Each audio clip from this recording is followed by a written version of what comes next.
Hola amigos, esto es Radio Totalitaria y hoy la verdad vamos a adentrarnos en la fraternidad, en la camaradería, en el clan, en la horda, ¿no? Algo que realmente todo hombre tiene que disfrutar, ¿no? Es esa etapa, ¿no? O sea, lo que se vendría a decir la mayoría de edad, ¿no? Algo que muchas personas no tienen en cuenta porque realmente es una cuestión política, ¿no? Pero realmente es esa transformación, ¿no? Esa transformación alquímica, esa transición del hombre que realmente deja de ser un niño, deja de ser un teenager, algo difícil de ver a día de hoy, y ver un hombre con barba y pelo en el pecho. Eso es algo realmente difícil, ¿no? Y que realmente esto ritualmente podría venirse la comunión, ¿no? Vendría a decirse eso, o el Bar Mitzvah, que nos damos cuenta de que esa transición se ha perdido. O sea, pocas culturas que yo conozca siguen celebrando esa hombría, ¿no? Ese de hecho de que ahora eres un hombre, ahora formas club del hombre, ahora eres un hombre con todas las obligaciones y deberes. Realmente eso ya no existe, ese ritual se perdió en el camino, ¿no? Porque esa es una transformación profunda de los genes, ya que estos a cada 7 años se van regenerando totalmente su cuerpo y los tránsitos naturales de la vida, que hay que darse cuenta que no es lo mismo tener 20 años que 34, que 69 con 49, ¿no? Y que esto muchas personas que me escuchan no acaban de entender cuán maravillosa es la edad de oro del hombre, que es aproximadamente desde los 28 a los 35, 36, anda por ahí, más o menos 7 años. 7 es un número cabalístico, fantástico y maravilloso que me encanta, que os animo a ser del club del 777, y que nos damos cuenta como los logros de una vida en esa etapa concretamente es lo que marca a un hombre. O sea, lo que tú has alcanzado tus objetivos, ¿no? Si a los 24 años eres el vergas, que te crees que lo vales todo y que te mereces 3.000 pavos por simplemente sacar una carrera y que en la vida vas a tener que coger una caja o tener que coger un martillo o tener un crappy job, realmente esto es una decepción para muchos millennials, pero que hay algunos como yo nos damos cuenta de que la vida es dura, ¿no? Y por eso yo explico la dureza de la vida, el rigor de esa vida, ¿no? Porque no mola, es verdad que no mola, pero está ahí, ¿sabes? Y eso es lo que forja el carácter. Y está claro que mis historias personales forjan mi carácter y por eso soy como soy y por eso soy el que soy y por eso me gusta ser el que soy. Y yo os animo a que vosotros también seáis vosotros mismos, porque eso es una investigación, ¿no? Es un reto del rey Arturo que obligaba a sus caballeros, ¿no? De superar sus miedos, sus retos, sus cruces, sus crucifixiones para encontrar el ser y alcanzar su logro, ¿no?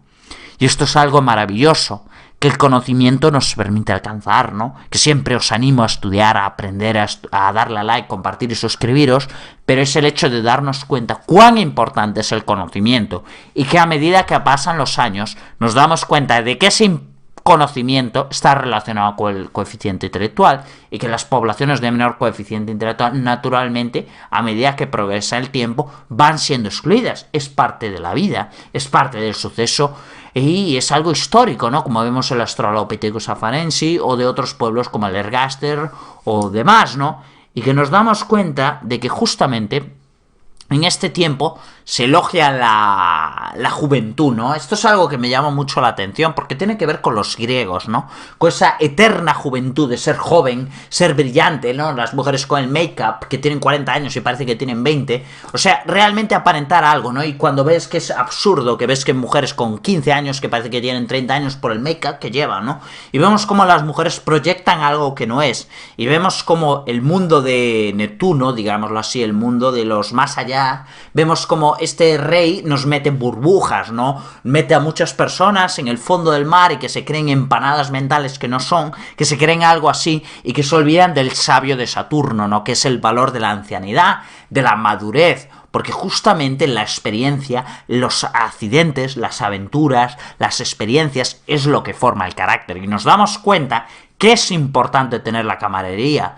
Y es verdad que a veces te toca estar solo, la soledad, la indiferencia, el desprecio, realmente, ¿no? Porque igual tu tiempo no es el tuyo o tú tienes que crear el cambio, que eso es lo que yo intento hacer realmente, o sea, intento enseñaros una perspectiva nueva y que a veces es difícil de entender, porque no todo el mundo acepta el cambio, pero es necesario el cambio para entenderlo, ¿no? Y justamente los sabios nos enseñan, o sea, A mí me gusta mucho Saturno, ¿no? Porque representa la experiencia, el saber, el entender, ¿no? Realmente de qué es la vida en sí misma, ¿no? Y que nos enseña que es limitada, que tienes un límite de opciones y que has de elegir bien. Entonces, claro, un anciano es alguien que nos comparte ese saber, ¿no? Por ejemplo, a mí, yo he hecho mi árbol genealógico, ¿no? Y soy 100% gallego, digámoslo así, y que nos damos cuenta de el valor de la estirpe, ¿no? De sentir yo soy parte de una comunidad, de una identidad, de una sangre, y que eso me da valor. No quiere decir que eso me garantice éxito o logro, sino que me recuerda el logro que tuvieron los antepasados, ¿no? La herdanza. Y justamente ese mandamiento de honrarás a tu padre y tu madre, muchas personas se olvidan, ¿no? Se olvidan de cuán importante es respetar los antepasados y cómo las personas se desentienden de sus mayores. Y esto es algo triste, cómo meten en campos de concentración a los viejos, básicamente, o mejor dicho, ¿cómo es? Residencias para viejos, ¿no? O sea, realmente nos damos cuenta de ese desprecio a la vejez, cuando en realidad la vejez nos ofrece muchas cosas. Es verdad que igual los vejestorios no son buenos en internet, no son buenos buscando en Google, que ellos son más de las páginas amarillas para que sepa el que de lo que hablo, igual malamente saben mandar un SMS, pero nos enseñan el valor, y eso es importante tener en cuenta, porque justamente a día de hoy, especialmente la izquierda, utiliza los vejestorios, los mayores, las personas adultas, nuestros abuelos, hombres que supieron sobrevivir, crear familias y compartir esos genes capitales tan importantes en la sociedad. Justamente ese pacto se rompió. Justamente se perdió ese respeto a los adultos, a los hombres. Porque los hombres olvidaron amarse a sí mismos. Que es lo que yo hablo en La Guerra del Amor, que es una charla que yo desarrollo. Y para mí el conflicto es una guerra contra el amor propio, ¿no? Contra el ser en sí mismo, que las personas no aceptan que es uno y que eres una combinación genética, un número y un nombre. Y es verdad, es durísimo, suena deshumanizante, pero a mi parecer no lo es tanto.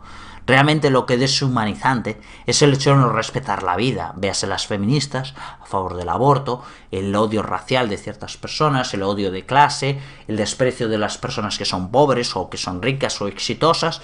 O sea, realmente hay muchos tipos de odio, ¿no? Y que nos damos cuenta de que ese gran pacto social, que es básicamente lo que funda una nación, que no el Estado, hay que recordar eso, hay que insistir eso, nos olvidamos de que tuvimos un contrato, tuvimos unos valores y que teníamos una alianza y que hemos perdido muchas personas en favor a una libertad nihilista, que no individual, porque esto hay que matizarlo, porque hay que tener en cuenta de que si fuera individual, o sea, yo asumiría mi responsabilidad, las personas asumirían su responsabilidad, pero generalmente no ocurre, ¿no? Eso es un pecado liberal que tratan de, bueno, yo he tenido un mal negocio y por lo tanto me tienen que subvencionar, por eso yo hago el chiste de las escobillas del váter, como nadie me compra escobillas del váter, tengo que vivir del cuento de los que pagan impuestos, o sea, valga el chiste, la ironía de eso, de que yo vendo escobillas de segunda mano, o sea, ¿quién compra escobillas de váter de segunda mano? Seguramente más de uno, que os me va a darle al Patreon para comprar las escobillas de váter, que algún día recibís una escobilla de váter en casa.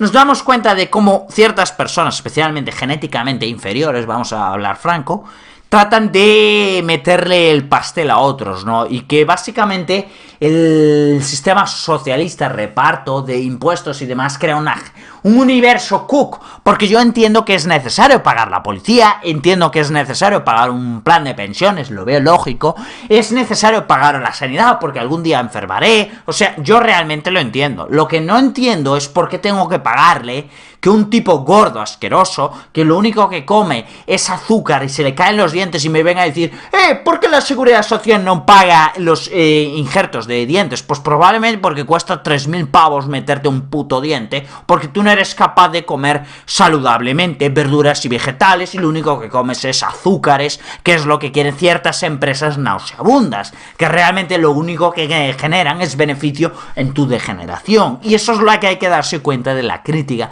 y cómo la OMS y ciertas organizaciones mundialistas, globalistas, tratan un poco de meter una agenda que realmente choca un poco con mi entender la vida, ¿no? Una vida un poco más espartana, más realista, más combativa, ¿no? O incluso más patriarcal, hablando claro, ¿no? Porque justamente esa izquierda nos vende el cielo, ¿no? Esos izquierdistas que todo tonto se cree, que piensa que porque venga un político a dar un discurso van a aparecer doctores, van a aparecer profesores, van a aparecer ingenieros, van a aparecer gentes ilustres. No, esas personas necesitan muchas horas de trabajo, muchas horas de estudios y necesitas unos genes capitales para lograr un ingeniero. Realmente un médico es muy difícil conseguirlo, por eso siempre hay escasez de médicos y por eso tienen salarios altos. Es lo que hay que entender. Entonces, claro, nos damos cuenta cómo ese ritual de clan, ese ritual de que ahora tú eres uno de los nuestros, tú eres un puto hombre, un hombre con cojones, que tiene las bolas bien grandes, que no las tiene secas realmente, que eso es ser un hombre, es un hombre con testículos, es lo que se venía a decir antiguamente, es que suena absurdo, a mí hasta realmente me repatea los huevos, porque es que para mí es tan normal que a día de hoy es absurdo decirlo, pero es que hay que decirlo, porque mi generación está totalmente perdida. Y hay que cambiar, hay que aceptar que las cosas no van bien. No se puede estar, por ejemplo, en España con 20% de paro durante más de 12 años. Y seguramente van a estar unos cuantos años. ¿Cómo una generación puede estar tan perdida? Porque la anterior vive del puto cuento y le importa un carallo. Entonces nos damos cuenta de ese rechazo social, de ese desprecio al gran pacto que hemos tenido, esa gran alianza, que es lo que se supone que es la sociedad. Pero claro está, los camaradas, los de amigos del Estado, o liberales y demás, nos venden a vender algo que no es así. Porque justamente la violencia es voluntaria. Y esto es algo que ya llevo explicando varias charlas anteriores, ¿no? Y esta es la última, que vengo a explicar la importancia de la amistad. Porque cuando hay una masculinidad tóxica, full, que dices tú, a mí me importa que mi colega, con quien yo tengo que combatir por llegar a coger la bandera, a coger el pañuelo, esos juegos clásicos antiguos que nos recordamos, que algunos solo piensan en el Call of Duty o matar zombies o alienígenas o demonios o sabe Dios el qué, a mí me molan los shooters, todo hay que decirlo, nos damos cuenta de que el Airsoft mola mil. Yo os animo a practicarlo, tío. Que es muy importante meterle balas a una botella, a un puto árbol, a un carballo, lo que tú quieras, y con tus colegas, porque te das cuenta de que genera valor. Es el hecho de hostiarte con tus colegas, es lo que crea un vínculo con ellos. Y no hay que temer a tu amigo, realmente él es tu enemigo. Es alguien que está luchando contra ti para que tú crezcas. Y eso es lo que hacemos los hombres. Eso es lo que generalmente genera la camaradería, la amistad, el honor. Toda la masculinidad que se ha perdido, todas las virtudes de ser un hombre. Porque justamente se mete una palabra que yo aborrezco profundamente. Tolerancia. Tolerancia significa aceptar un dolor. Un dolor es una violación de la NAP.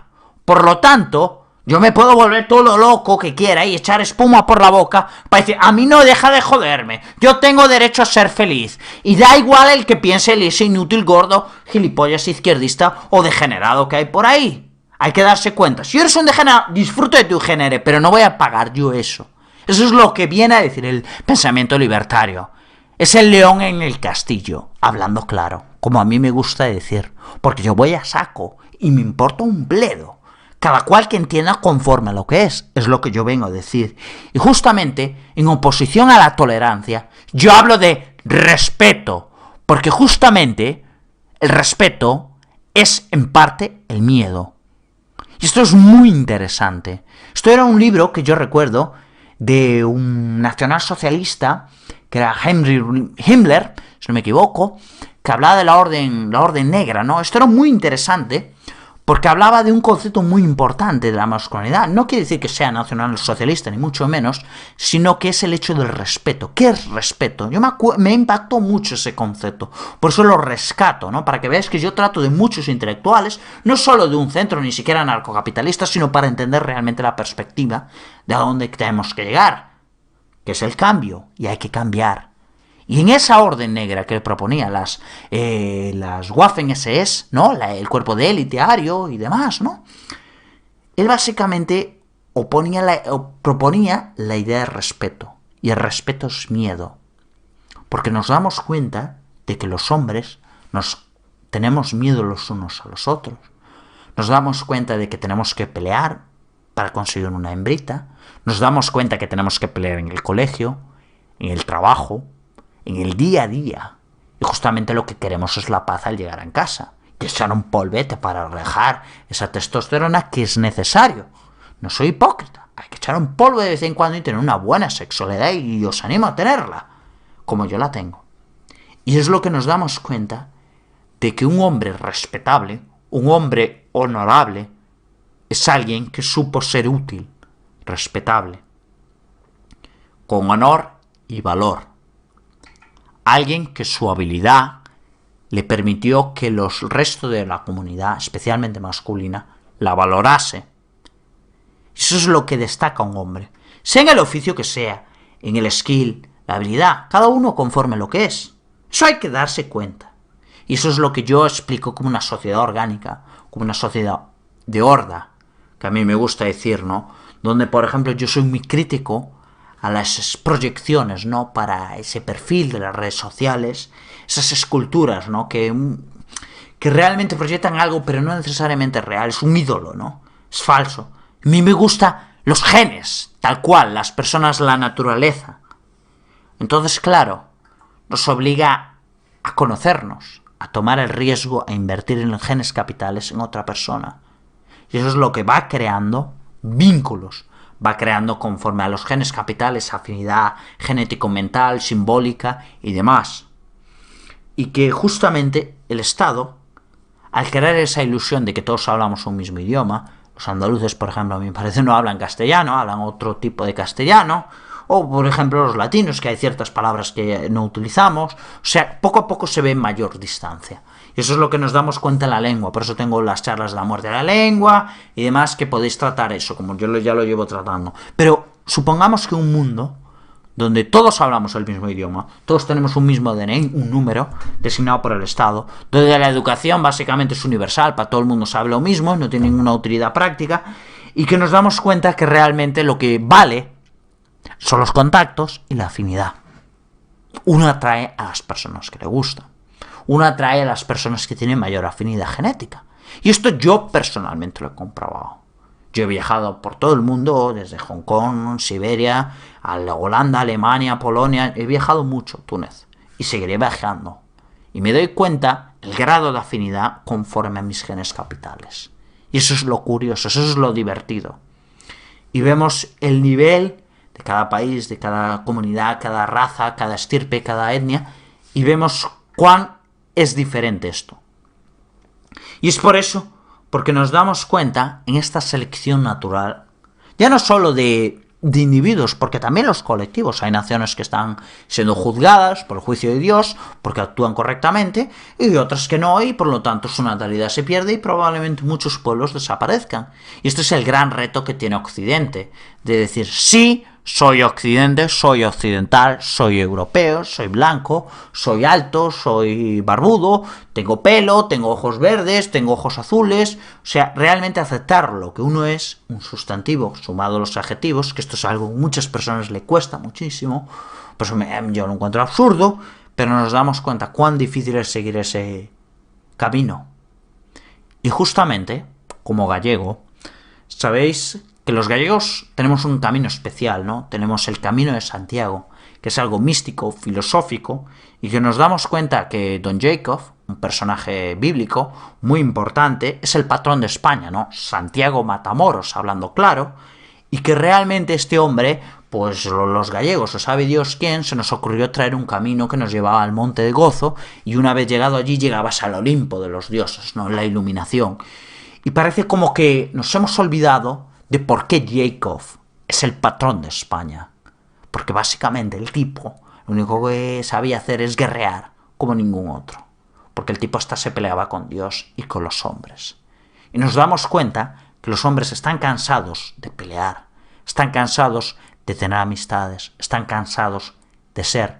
Porque justamente allí donde hay las mujeres, esa camaradería, ese honor, esos duelos de hombres no existen. Por en favor la igualdad, ¿no? En el plantar nabo y demás, que pensamos eso y tal, ¿sabes? Es curioso. Pero allí donde impera la mujer, la eficiencia decae.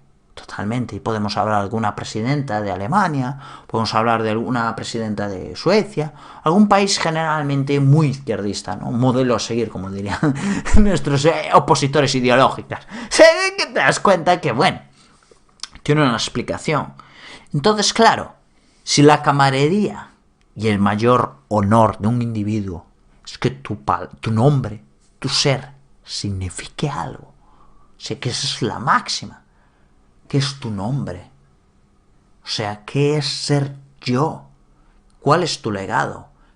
No solo el hecho de que en tu tumba ponga familiares y seres queridos, no, es que ponga un legado, siendo tu nombre que aparezca en los libros que todo el mundo tiene, que toda la casa tenga tu nombre. O sea, realmente el poder de esa persona sería bestial. Sería un nombre mítico, una persona como Alejandro Magno, Julio César. Me viene a la mente. Realmente los primeros que me han venido. Nos damos cuenta de que es un fundador, un patriarca, un hombre real. Y eso es justamente lo que vengo a explicar en estas charlas. Volver a ser hombre. Porque justamente nadie se acuerda qué es ser un hombre. Por eso, sin mayor detenimiento, a darle like, a compartir y a suscribiros. Y si queréis invitarme a un café, bienvenido sea, que el Patreon está ahí esperando a todos vosotros. Be happy y nos vemos en la siguiente.